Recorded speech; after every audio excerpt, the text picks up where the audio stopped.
Hello everyone, it's Zoe here with Ted with another session on sensory bags. I wanted to give you some more ideas of what you could do with sensory bags using items from around your home. I've got some wood pellets, I've got some bark chippings from the garden, and I've also got stones from the garden. But I'm sure that you could find lots of different things within the house to use. So I've got my sealer here, and today we're going to use the vacuum side of it so that we can end up with two sensory bags of the same type, so that we can see how it feels on one hand and see how it hears on the other. So let's get started.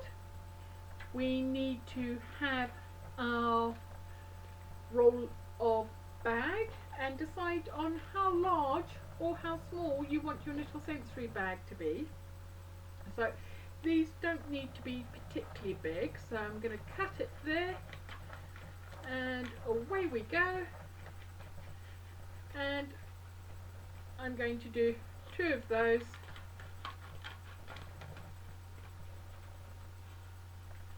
Just cutting that there, and then going to pop open our sealer, pop this in there,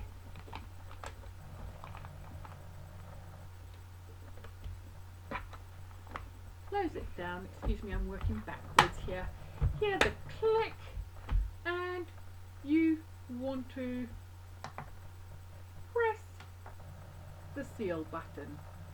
I've also done the wet button, so I have a nice tight seal on my bag, and we just wait for the two lights to go out.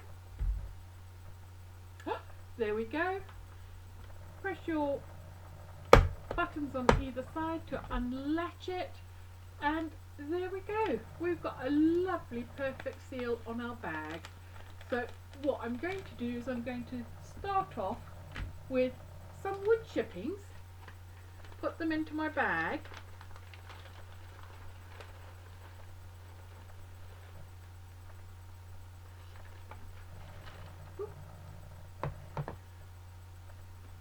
there we go. I'm going to spread them around in the bag because this time we're going to use the seal function and the vacuum function together, so that we can get a nice sealed bag. Hear the clicks, and let's see, hopefully I've done this right. And there it goes, sucking the air out.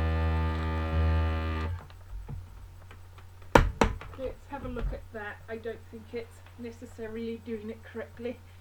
That's the issue with doing it backwards. Okay, so let me try that again. It's all nicely situated in there. Hear the clicks again. Seal it, and look, we can see the air's being sucked out. It's a bit noisy, isn't it? Wait for the light to go off,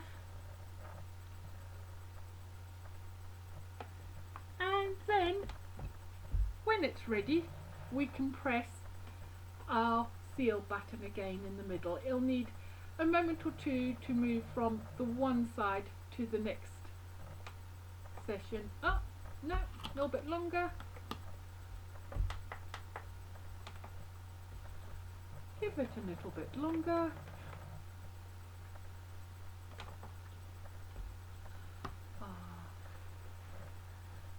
And there we go. Red lights come on, so we wait for it to seal.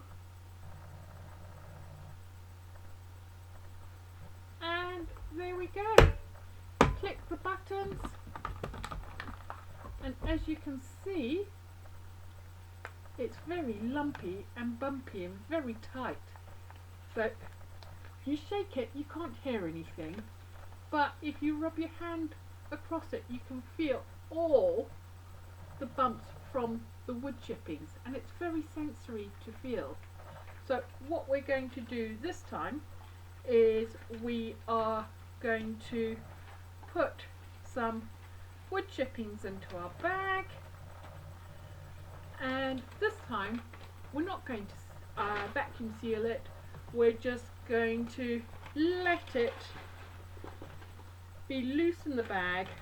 We might even trap a little bit of air in to give it some extra oomph so that it can move around. Let's put this into our sealer. There we go, trying to do it backwards. Click, click, and all we need to do is press our button in the middle, red lights on, and wait for it to go off, and we'll see what we've got.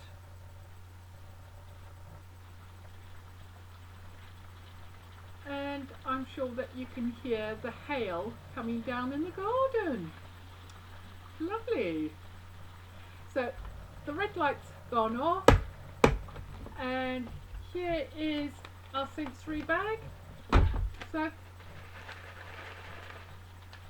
when we shake it, we can hear all the wood chipping rattling in there.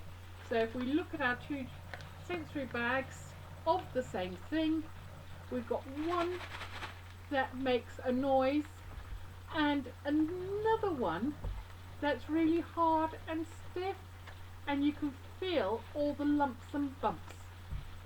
So that's what we can do. You can do it again with your wood pellets and again with your stones from the garden. Well, I hope you've enjoyed that and have some more ideas of sensory bags at home, and until next time, it's bye from Ted and me.